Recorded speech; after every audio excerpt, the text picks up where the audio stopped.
Well, thank you to the audience for your questions, and we'll move to some of those at this point. We have questions designated to the mayor candidates and to the council candidates. I'll try to get a flavor, and some of these we'll ask of everyone, and I'll just throw this open to anyone that would like to respond. On the bed tax, what kind of bed tax do you expect? What do we do now with what we receive?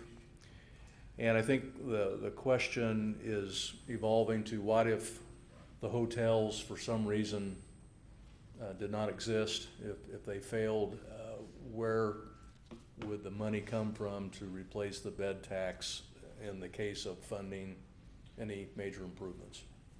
I'll just open that up to anyone to respond. I'll be happy to. I'm the current chair of this Convention and Tourism Board right now, and we've had that discussion. And keep in mind, the amphitheater, yes, it's been my pet project. It has been for over a year. Nothing has been decided. We don't know if we can afford to build this or not. We're still exploring it, okay? We've got a designer who is also the city's landscape designer looking at this conceptual. We have some preliminary conceptual numbers. They're too expensive, okay? We're looking at scaling down this project to an affordable level. The CVB gets its funding directly from the state-mandated hotel and bed tax. Right now, currently, that bed tax generates, I'm going to say, $70,000 to $80,000 a year, conservatively. Revenues were down last year.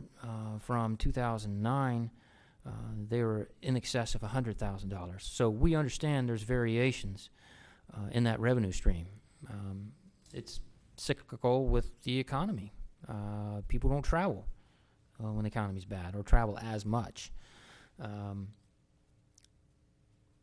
Nothing has been decided. The payment, if the CVB committed dollars, and we're talking probably about a $40,000 to $50,000 a year commitment from the Convention and Tourism Bureau to pay bond debt service on this project. If that were to default and both hotels were to be closed, we would have to find funding out of the general fund.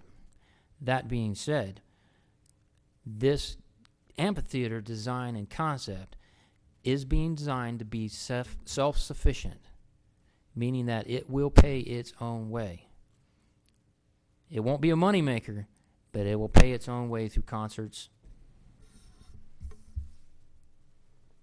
Anyone else on the bed tax question?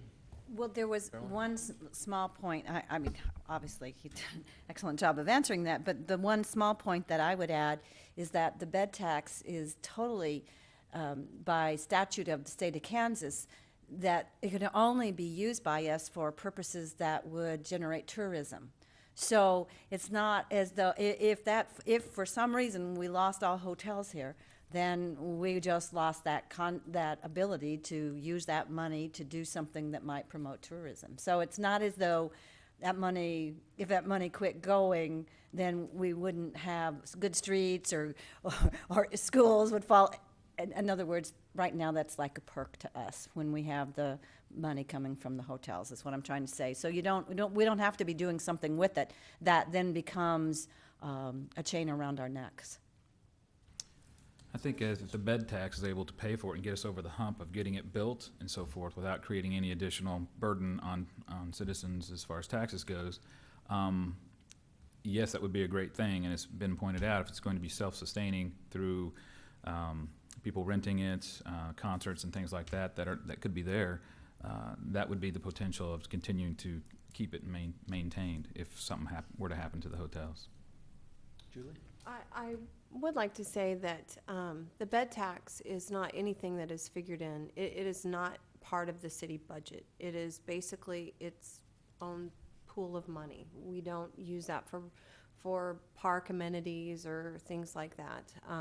That is a separate fund in all itself. I personally have some reservations about the amphitheater, although I have been, you know, I did like the concept and the idea. I do have the reservations about it. I understand would be a good thing for Andover, but I also have concerns about the quality of life of the people surrounding that. How the for example, the district stadium had tremendous noise to the people that surround that property. Same will happen with loud concerts and things like that in the park. Not that it wouldn't be nice to have those things, but it is a concern, and it is something that before something comes to light to build, that really does need to be taken into consideration, the residents that potentially surround that amphitheater, because I don't think that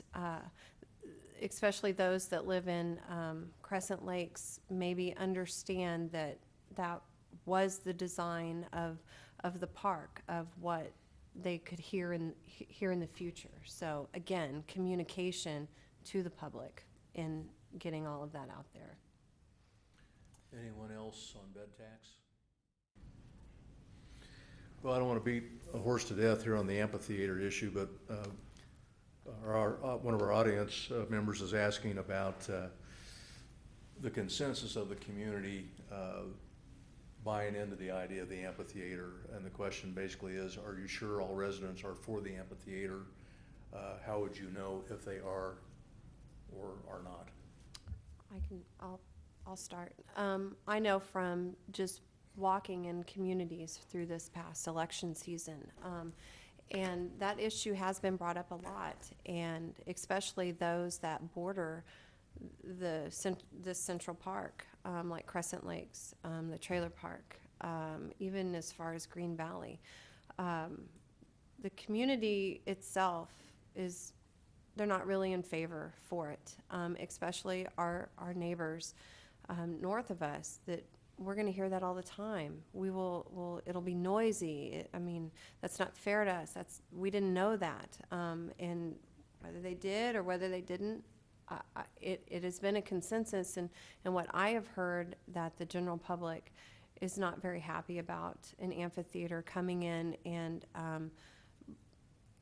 in words that have been told to me, not my words, destroying our park. That has been the consensus of an amphitheater will take away from the beauty of our park. The consensus that I have received throughout the community is that it's not a favorable project. What I've been hearing is how we're going to pay for it, kind of thing. And I think if people understand the bed tax issue and how we accumulate the funds and so forth, I think they would have a better idea. They would understand maybe and see that it's not just this thing that's going to create another 1% sales tax or a mill levy increase. I think that's the biggest concern. And but again, we should have open forums to talk about not only the amphitheater, but what else would they like to see? What other amenities would encourage tourism to Andover? There is we've talked about communication. There is a point that we need to put all things on the table and maybe look at designs of other types of projects. Yeah, I don't think that the amphitheater was communicated very well to the community as a whole. It has been in something that has been talked about with the council and with the planning for a long time, but it just wasn't communicated very well. So it seemed like it was out of left field when suddenly, hey, we're getting an amphitheater. But I do like the point of how we're going to pay for it, make sure that it's not something that comes out of taxes. So maybe that'll help, but again, it's communication. How is it going to be paid for? How is it going to be maintained? What kind of noise levels is it going to have to the surrounding community? These are all things that need to be discussed better with everyone that's affected, and since we're in effect going to pay for it, or we all need to be in the loop of what's going on better. That's the way I feel. I would just add that any concern I had heard about it had to do more with the payment of it, wanting to know. People seem to be generally excited about it. To me, I know that for over 10 years, when you walk into this park, if you looked at the placards that are out there showing you the future plans for the park, you would be knowing about these things that are planned. I'm going to go back to the city comprehensive plan. Yeah, we need to update, and we're going to need to get the residential and business stakeholders and everybody involved. And I'm not going to say that communication couldn't be improved, but if you're out there and you think you're not being communicated with, you can call any one of us anytime. I respond to people all the time. I answer hundreds of emails. I take phone calls. City staff takes phone calls. I say, if you think you're not getting communication, you do your part and start the communication. So, you know, in order for us to know that you have concerns, you have to let someone know at City Hall. Roger. I think Caroline hit the. Do that? They rebooted us. Ah. We've been Caroline, rebooted. Our warning? Caroline hit the nail on the head here. An outdoor amphitheater in Central Park was planned and designed well before my existence in city government. We're talking 12, 13 years ago when that park was first bought. It's always been in the plan. Okay? The other important thing to realize here is this concept of an outdoor amphitheater is still in a subcommittee. We don't even know if it's feasible yet, let alone whether the public wants it or not. It's an amenity we're looking at that we're going to bring to you if it's feasible. The issues with sound, they're being addressed. Outdoor amphitheaters are designed in such a way that it shields sound and directs it to the people who are sitting there in front of it listening to it. It's pretty simple. Same thing with a band shell. Think about it. It directs the sound. It doesn't let it go everywhere. It's engineering principles that will apply here if this project becomes feasible. It's in subcommittee. It's nothing yet. The only reason why it really leaked out is we invited the Parks Department to join the conversation because it's in the parks. And we wanted their input. What do you think? What's it going to be like? What do you want it to be? Do you still like the idea? It's in the plans. It's been in the plans. It's always been in the plans since that park was bought. I don't know what the big surprise is.